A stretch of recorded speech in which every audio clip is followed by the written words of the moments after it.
Good morning class 12th। आज हम पढ़ेंगे पद्य भाग अध्याय 4 कैमरे में बंद अपाहिज।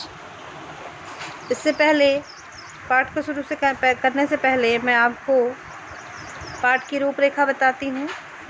ये कविता लिखी है रघुवीर सहाय ने। पाठ की रूपरेखा क्या है देखिए। प्रस्तुत कविता में कवि रघुवीर सहाय ने मीडिया व समाज की संवेदनहीनता पर तीखा कटाक्ष किया है।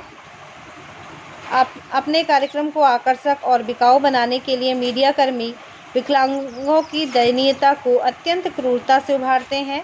अपाहिजों को कैमरे के सामने लाकर उनसे ऐसे क्रूर प्रश्न पूछे जाते हैं, उनके दर्द को इस तरह झकझोरा जाता है कि उनकी बेबस आंखों से दर्द बहने लगता है। यही दर्द मीडिया कर्मियों के कार्यक्रम की सफलता का द्योतक है। यह कविता समाज की दारुण विडंबनाओं को पकड़ने तथा उसके व्यवसायीकरण को दर्शाती है। अपनी व्यंजना में यह कविता हर ऐसे व्यक्ति एवं संगठन की ओर इशारा करती है जो दुख, दर्द, यातना, वेदना को बेचना चाहता है या उसका व्यावसायिक लाभ लेना चाहता है। आगे देखिए हमारी कविता क्या है। कैमरे में बंद अपाहिज पाठ का नाम है।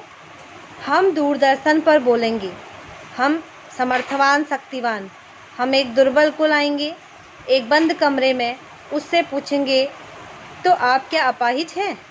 तो आप क्यों अपाहिज हैं? आपका अपाहिजपन तो दुख देता होगा। देता है? कैमरा दिखाओ इसे बड़ा बड़ा। हाँ तो बताइए आपका दुख क्या है? जल्दी बताइए, वह दुख बताइए, पर बता नहीं पाएगा। अब यहाँ कवि का कहने का क्या अर्थ है देखो, इसकी व्याख्या देखो। दूरदर्शन पर एक शारीरिक विकलांग के शिकार व्यक्ति का साक्षात्कार लेते हुए पत्रकारों के क्रियाकलाप की संवेदनहीनता को दर्शाते हुए कवि कहता है कि एक पत्रकार के तौर पर हम दूरदर्शन पर बोलते हुए एक कमज़ोर व्यक्ति को एक बंद कमरे में ले जाते हैं। हम उस व्यक्ति से ज़्यादा सामर्थ्यवान और शक्तिशाली हैं, जबकि वह व्यक्ति अपाहिज है। उसके अपाहिजपन का मजाक उड़ाते हुए हम पूछते हैं कि अगर आप अपाहिज हैं तो क्यों अपाहिज हैं? आप अपना दुख बताइए। आपका अपाहिजपन तो आपको दुखी करता होगा।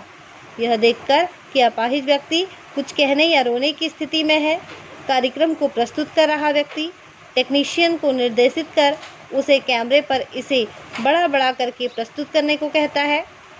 एक अपाहिज व्यक्ति उसे उसकी विकलांगता पर प्रश्न करने को कहता है। तो देखिए,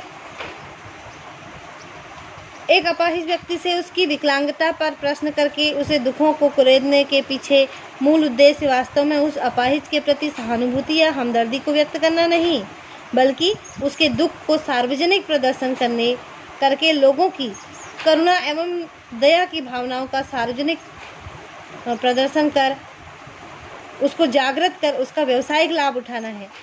उसी तरह से संवेदनहीन प्रश्नों की श्रृंखला प्रारंभ हो जाती है, जैसे आपको दुख है, आपका दुख कैसा है, जल्दी बताइए। अब कवि यहाँ व्यंग्यात्मक ढंग से इशारा कर देता है कि वह नहीं बता पाएगा। वास्तव में जो दुखी होता है वह जल्दी अपने दुख को सही ढंग से व्यक्त नहीं कर पाता है, एक स्वाभाविक स्थिति है। लेकिन यहाँ तो कार्यक्रम के प्रस्तुतकर्ता का वास्तविक उद्देश्य अपने कार्यक्रम को व्यावसायिक दृष्टि से सफल एवं लोकप्रिय बनाना है। जो पहले से ही दुखी है उसे बार बार उसके दुख एवं अक्षमता की याद दिलाना अत्यंत कष्टदायक तथा अमानवीय है। इसे व्यावसायिकता बोध से प्रेरित होकर कुछ भी कर गुजरने वाले के सरोकार का पता चलता है। तो क्या था ये? यहाँ पर हमने क्या देखा कि एक अपाहिज व्यक्ति है और उससे क्या किया जा रहा है दूरदर्शन में या टेलीविज़न। आजकल बहुत सारे टेलीविज़न चैनल हैं, बहुत सारे न्यूज़ चैनल हैं, तो उनमें ऐसे कई सारे दुखी लोगों को लेकर अपने टीआरपी बढ़ाने के लिए ये चैनल्स क्या करते हैं, उस दुखी व्यक्ति को उसके दुखों को कुरेद कर उसको और भी उसको आहत करते हैं, उसके भावों को आहत करते हैं। और इनका मकसद क्या होता है? इनका मकसद होता है अपनी वाहवाही कमाना और अपनी टीआरपी बढ़ाना, इनसे जो मेन उसका दुख है, जो वास्तविक दुख है जो दुखी व्यक्ति का, उस दुख से इनको कोई सरोकार नहीं होता है। एक स्ट्रेंजर हमने पढ़ा दिया है, दूसरा स्ट्रेंजर हम कल दूसरी वीडियो में समझेंगे।